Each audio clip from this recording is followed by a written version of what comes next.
Subscribe my channel Epic Curds. Charles Darwin, an English naturalist. Curds.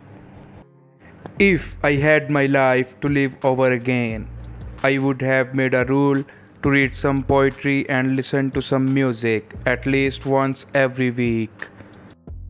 A man who dares to waste 1 hour of time has not discovered the value of life.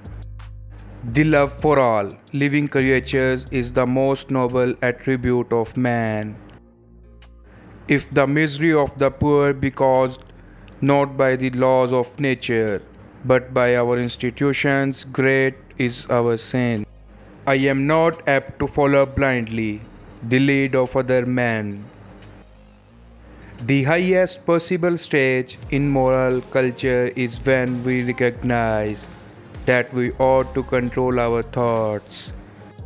An American monkey, after getting drunk on brandy, would never touch it again, and thus is much wiser than most men. We stop looking for monsters under our bed when we realize that they were inside us. Intelligence is based on how efficient a species became at doing the things they need to survive. Blushing is the most peculiar and most human of all expressions. One general law leading to the advancement of all organic beings, namely, multiply, vary, let the strongest live and the weakest die.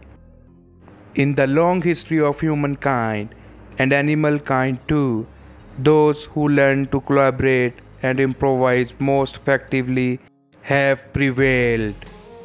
Great is the power of steady misrepresentation. Man selects only for his own good, nature only for that of the being which she tends. I see no good reason why the views given in this volume should shock the religious views of anyone. For the shield may be as important for victory as the sword or spear.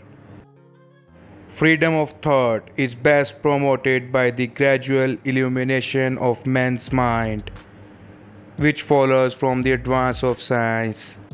I am not the least afraid to die. It is always advisable to perceive clearly our ignorance. To kill an error is as good a service as, and sometimes even better than, the establishing of a new truth or fact. There is no fundamental difference between man and animals in their ability to feel pleasure and pain, happiness and misery.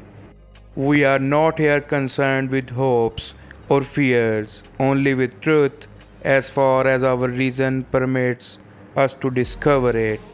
The very essence of instinct is that it's followed independently of reason.